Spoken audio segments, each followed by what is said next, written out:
O presidente do Banco Central, Roberto Campos Neto, saiu de férias e já tem substituto confirmado.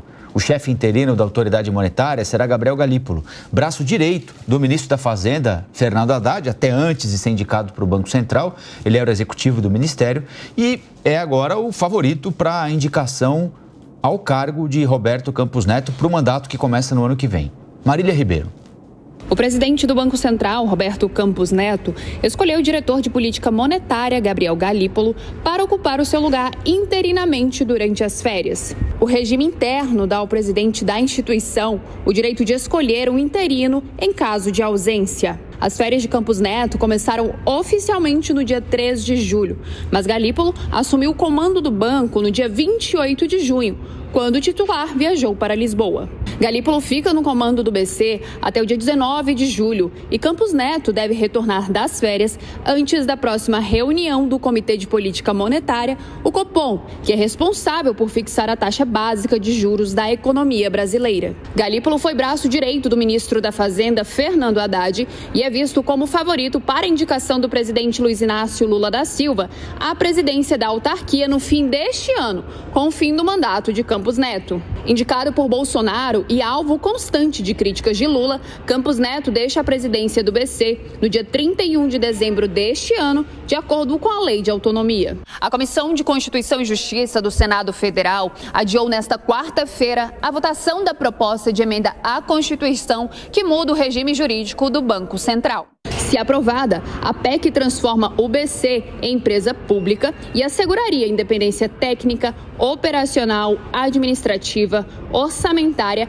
e financeira à autoridade monetária. O adiamento veio após um pedido de vista do senador Rogério Carvalho, do PT de Sergipe. O relator, o senador Plínio Valério, do PSD, criticou o adiamento da votação. Que essa discussão, que deveria ser uma discussão de Estado, está se tornando em picuinha entre o presidente do Banco Central e o presidente Lula, que não cansa de prejudicar o país. O voto é favorável à PEC. O senador Jorge Seife aproveitou para criticar a pressão do governo no Banco Central. Infelizmente, esse governo ataca o Banco Central por ele estar sendo responsável conforme as informações internas e externas. Não adianta baixar a Selic na marra e depois isso vir em inflação que vai afetar exatamente os mais pobres. Nós estamos vendo falas desastrosas do atual presidente da República. Nós precisamos dar autonomia para o Banco Central.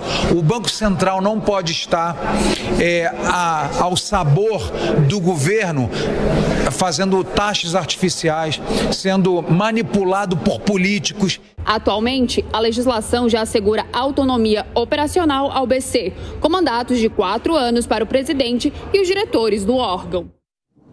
Zé Maria Trindade, se a gente voltar um pouquinho para ontem, as declarações dadas pelo presidente da República, que confortaram um pouco mais o mercado. Agora, com 15 dias, é um período curto, mas 15 dias com o Galípolo na presidência do Banco Central, Roberto Campos Neto longe, curtindo a praia, provavelmente, longe daqui, longe dos olhos do presidente da República. Em tese, é o cenário ideal para a água ficar um pouquinho mais calma, né? Precisa aproveitar. Ele não é exatamente o Aureliano Chaves, né? O vice de João Figueiredo, que quando o presidente viajava, ele mudava tudo e tinha ideias diferentes. Na verdade, isso aí mostra de que o Banco Central é uma instituição sólida e que agora, né, com um mandato por ser autônomo, tem uma responsabilidade muito maior. Então, o presidente Lula e o ministro da Fazenda ensaiaram um discurso, Fernando Haddad ensaiaram um discurso e com base em práticas. É preciso, além das palavras, convencer o mercado e a todos de que o Brasil persegue o óbvio, que é o equilíbrio fiscal, não a irresponsabilidade. E o presidente Lula foi, com todas as palavras, dizer que o país não será irresponsável na área de controle de gastos. E todo esse conjunto e mais a possibilidade real de aumento de juros aqui no Brasil, isso provocou aí esse caldo que teve uma queda do dólar. Agora, esses levantamentos bruscos do dólar e queda, isso não é bom para a economia. Esses desequilíbrios provocam prejuízos enormes. Agora imagine uma empresa que tem dívida, alta dívida em dólar, como ela estaria para fazer a projeção para os próximos meses, né? Em dificuldade. Então, esta substituição temporária na presidência do Banco Central mostra claramente de que a instituição é sólida e qualquer que seja o presidente, ele está amarrado em normas e num conjunto de condições ali e de diretorias que mantém esta estabilidade.